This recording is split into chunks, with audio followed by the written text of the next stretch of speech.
we are starting another topic called types of movement or motion. In this topic, we have two types of movement. Firstly, active movement, and another one is passive movement.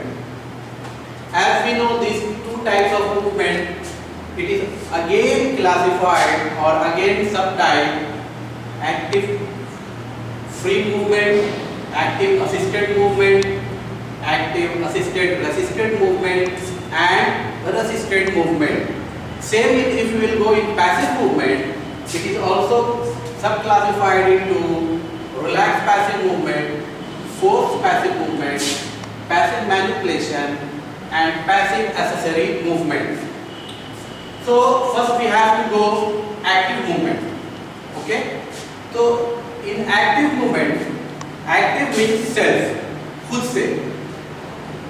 It is defined as the movement which is performed by the patient himself. यानी जो movement patient खुद से करे, जो movement patient खुद से करे, अपने effort से करे, उसको कहते हैं active movement. ठीक है? यानी active movement is a movement which is performed by the patient himself. अब है कि एक्टिव मूवमेंट में जो एडवांटेज और डिसएडवांटेज भी होता है. एक्टिव मूवमेंट का एडवांटेज ये है कि जो पेशेंट नहीं है वो इजीली एक्टिव मूवमेंट कर सकते हैं. कोई भी तरह का मूवमेंट है, एक्टिव फ्री मूवमेंट है, जॉगिंग है, वॉकिंग है, रनिंग है, तो these all are the active.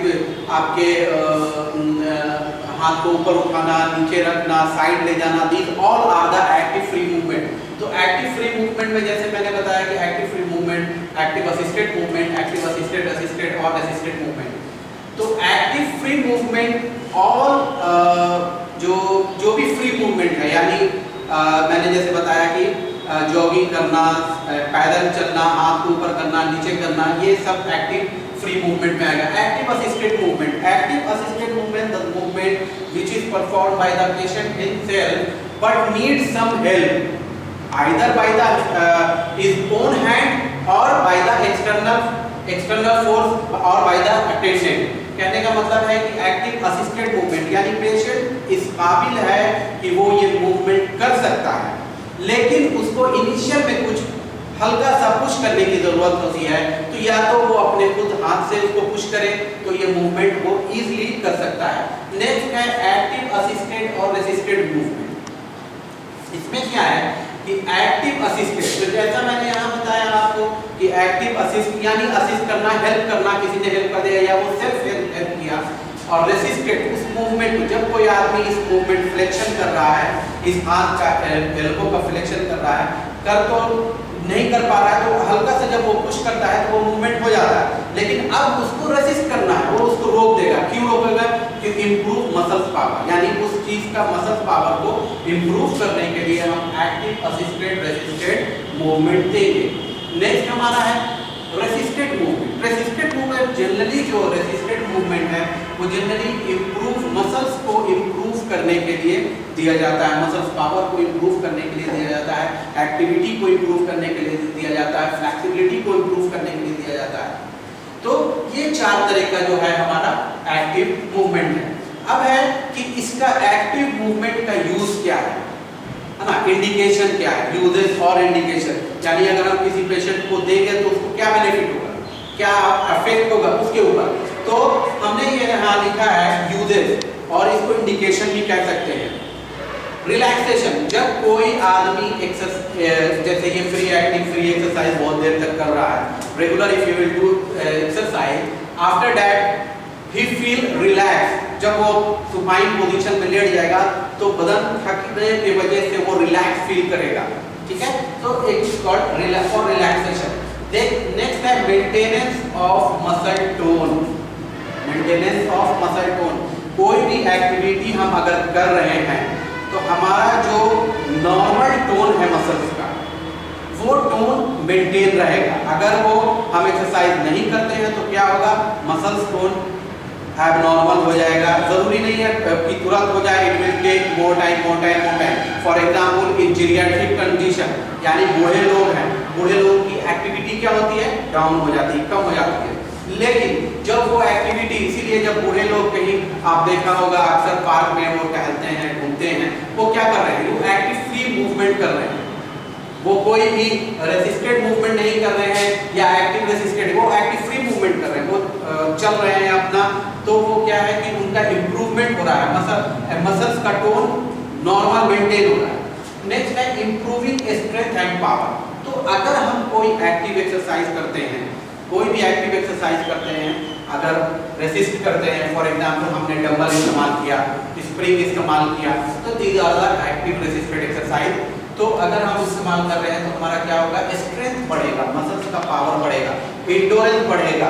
यानी अगर हम आज हमने 5 बार डंबल किया, 10 इसका, कल उसके 2 दिन के बाद और बढ़ेगा, 6 हो जाएगा, 12 हो जाएगा, 10 के बाद 12 होगा, 12 के बाद 15 होगा, 20 का। तो that means endurance, improve, every day improvement हो रहा है, उसको कहेंगे हम improving the strength of muscle and muscle power. Next है इंप्रूविंग कोऑर्डिनेशन। एक्टिविटी जब हम डेवलप कर लेते हैं, पेशेंट को बोलेंगे कि आप किसी का कोऑर्डिनेशन डिस्टर्ब है, तो उसमें हम इसका इस्तेमाल यूज कर सकते हैं। We can use active free exercise और any active exercise for the purpose of improving coordination. Next है maintaining flexibility and mobility. What is flexibility and mobility? Flexibility और मोबिलिटी का मतलब हुआ कि जो भी मेरा मसल्स है और ज्वाइंट है उसमें मोबिलाइजेशन बना रहे, और जो मेरा टेंडन है और जो हमारा लिगामेंट है और जो मसल्स है, जो सॉफ्ट टिश्यू है, उसकी फ्लेक्सिबिलिटी मेंटेन रहे। क्यों, कैसे मेंटेन रहेगी? जब हम एक्टिव मूवमेंट करेंगे। उसी तरीके से अब है कि ये जो एक्टिव मूवमेंट हमारा है, तो एक्टिव मूवमेंट जो है, तो इसको करने के लिए, इसको प्रोसेस करने के लिए या इस प्रोसीजर को करने के लिए फिजियोथेरेपिस्ट जब इसको करवाएगा तो एक चीज हमेशा याद रखिएगा कि उसके भी कुछ रूल होते हैं, कुछ टेक्निक होते हैं, जो ये है। पहला जैसे है position of the patient. Position of the patient का मतलब हुआ कि patient should be in comfortable and relax position. When you are going to give active exercise or any type of active exercise, the patient position should be relaxed and comfortable position. Okay. Next, stabilization of proximal part. As we know that there are 2 parts, proximal parts and distal parts. So for example, if we are going to move the elbow joint, this is the called elbow joint. तो इसमें proximal part और distal part, always remember that below the joint is called distal region and upper is the proximal region. तो यहाँ पर क्या है, stabilization of proximal part। ये proximal part है, इसको हम दबा करके इसको अगर हम move करेंगे, ठीक है, तो stabilization। तो why we give stabilization of proximal part?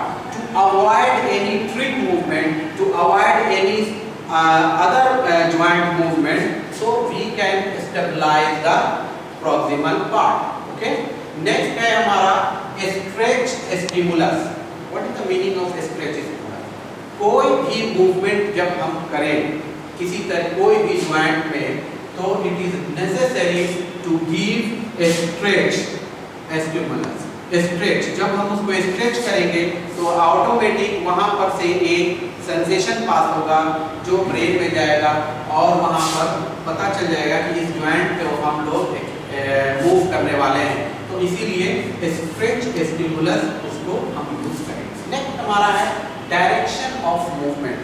So it is necessary to the physiotherapist to explain the patient about direction of movement। उससे क्या होगा कि पेशेंट जो है वो ट्रिक मूवमेंट नहीं डेवलप कर पाएगा। उसको आपको बता देना है कि we are going to perform a movement in this direction।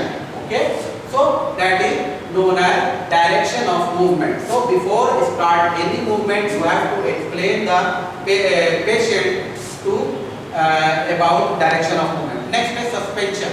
suspension means next है suspension। उसके बाद assisting force। assisting force यानी बाहर से कुछ आप फोर्स लगा रहे हैं उसके बाद नेचर ऑफ मूवमेंट, किस तरह का मूवमेंट आप देने वाले हैं। उसके बाद है repetition. Repetition is always depend on the condition of the patient, है ना। Repetition is depend on always condition of the patient. अब किसी को एक सेट में 5 बार की जरूरत पड़े, 10 बार की जरूरत पड़े, that is known as repetition, ठीक है। तो these are the active movement. Active movement के पहले टाइप ऑफ मोशन हो गया और मूवमेंट हो गया। एक्टिव मूवमेंट में हमारा एक्टिव फ्री मूवमेंट हो गया, एक्टिव असिस्टेड मूवमेंट हो गया, एक्टिव असिस्टेड रेसिस्टेड मूवमेंट हो गया और रेसिस्टेड मूवमेंट हो गया। रेसिस्टेड मूवमेंट ये दो तरह का होता है। रेसिस्टेड मूवमेंट दो तरह का होता है, एक तो सेल्फ रेसिस्टेड और दूसरा मैकेनिकल रेसिस्टेड। सेल्फ रेसिस्टेड जो आप इस्तेमाल अपने हाथ का कर रहे हैं, यानी या तो फिजियोथेरेपिस्ट कर रहा है या आप खुद कर रहे हैं या फिजियोथेरेपिस्ट कर रहे हैं, तो ये एक ये हो गया। मैकेनिकल रेसिस्टेंस है, आपके डंबल है, आपके स्प्रिंग है, आपके थ्रा बैंड है, एक्सेट्रा एक्सेट्रा। तो ये आपका रेसिस्टेड मूवमेंट, ये रेसिस्टेड होता है, उसमें एक्सरसाइज होता है जिसमें मसल्स का पावर का इंप्रूव किया जाता है। तो ये मेरा एक्टिव एक्सरसाइज है। नेक्स्ट हमारा है पैसिव मूवमेंट और passive exercise. So as we know the passive movement, यहाँ पर एक्टिव मूवमेंट में जो पेशेंट खुद से करेगा वो एक्टिव कहलाएगा, और जो मूवमेंट को जो फिजियोथेरेपिस्ट और एक्सटर्नल फोर्स के द्वारा कराया जाएगा वो कहलाएगा passive movement. Okay, so passive movement which is produced by the external force applied by the hand of therapist or mechanical device. Always remember, in mechanical device there may be some machine like that, है ना। तो लेकिन passive movement जो है वो generally produce करते हैं हम लोग एक्सटर्नल फोर्स से, बाहर से फोर्स जब हम लगाएंगे, जब पेशेंट इज अनएबल, यानी उसका वॉलंटरी मूवमेंट खत्म है, वॉलंटरी खत्म है, तो हमारा काम होता है, फिजियोथेरेपिस्ट जो अप्लाई करता है, जो मूवमेंट जो अप्लाई करते हैं, तो उसको बोलते हैं हम लोग पैसिव मूवमेंट। तो जिस तरीके से एक्टिव मूवमेंट में 4 होते हैं, उसी तरीके से पैसिव मूवमेंट में भी 4 टाइप्स हैं। पहला है relax passive movement. Always remember, whatever if you are going to give movement by the external force, यानी आप खुद जो फिजियोथेरेपी देंगे, always remember the relax passive movement is the best movement. तो हमेशा रिलैक्स मैनर में देना, अच्छे से देना, आहिस्ता देना है, स्लोली देना है और डायरेक्शन, सही डायरेक्शन में देना है, उसको बोलते हैं relax passive movement. Okay, next हमारा force passive movement, when the movement is restricted, when the movement is restricted, so force passive movement, relax passive movement ले जाकर के फोर्स करते हैं, हल्का सा वहां पर पिंच, हल्का सा फोर्स एक्स्ट्रा लगा देते हैं, तो वो फोर्स पैसिव मूवमेंट होता है। Passive manipulation, it is either by done by the physiotherapist और done by the surgeon in under general anaesthesia. Next है passive accessory movement, some gliding movement is come in this.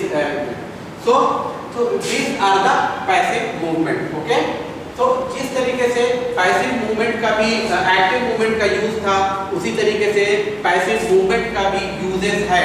Uses में क्या है, तो maintenance, पहला है maintain of joint range of motion. When you will give passive movement, the joint range of motion will be maintain, पहली बात। Secondly, it is also improve the joint range of motion, it is also improve the joint range of motion, passive movement also improve the joint range of motion. Okay, next है decrease pain. Okay, suppose that if the patient has periarthritis, frozen shoulder, whatever, if you will give passive movement, relaxed passive movement, patient will feel relaxed. Okay, तो pen क्या होगा, वो decrease भी होता है उसमें। Next है रिलैक्सेशन, उस पेशेंट को जब हम पैसिव मूवमेंट देंगे तो पेशेंट रिलैक्स फील करेगा। हमारा नेक्स्ट है decrease spasticity, if you will give relax passive movement continuously, so spasticity will be decrease.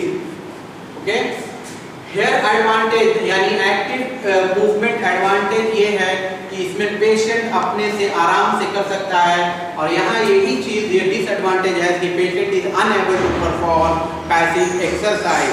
Okay, next हमारा टेक्निक है passive movement. It will be same but same like position of the patient, here increase another one position of the patient and position of the therapist. The position of the patient should be relaxed and comfortable position in during passive movement. Next है therapist position. The therapist in walk standing position, यानी walk standing इस तरीके से walk standing position which is very easy to perform exercise. Okay, उसके बाद है यहाँ पे वही आपके स्टेबलाइजेशन ऑफ प्रॉक्सिमल पार्ट और दूसरा है स्ट्रेच स्टिमुलस, यहाँ भी देंगे। यहाँ ट्रैक्शन भी बोल सकते हैं कि ट्रैक्शन दिया जा सकता है। और उसके बाद फोर्स है, रेसिस्टिव फोर्स यहाँ भी अप्लाई किया जा सकता है। और नेचर ऑफ मूवमेंट, जैसा कि मैंने बोला था पहले भी कि you should explain the patient about movement.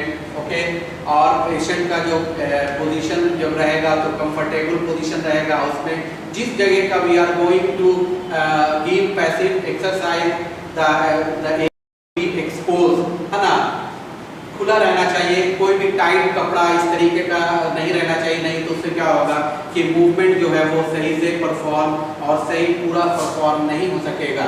ठीक है, नेक्स्ट हमारा है रिपीटेशन। यहाँ पे रिपीटेशन में सेम चीज विल कम दैट की position repetition will be depend on condition of the patient. तो जिस तरीके का कंडीशन है, जिस तरह की बीमारी है, उसी हिसाब से हम रिपीटेशन देंगे। साथ में इंस्ट्रक्शन भी पेशेंट को इसमें दे सकते हैं। तो these are the type of movement, that is active movement and passive movement. और भी बहुत सारे इसमें है, जो है वो हम लोग एक्सप्लेन करेंगे बाद में। रेस्ट यही है कि अगर if you have any problem on this topic type of movement, just you can call me or contact me WhatsApp number. Okay, thank you.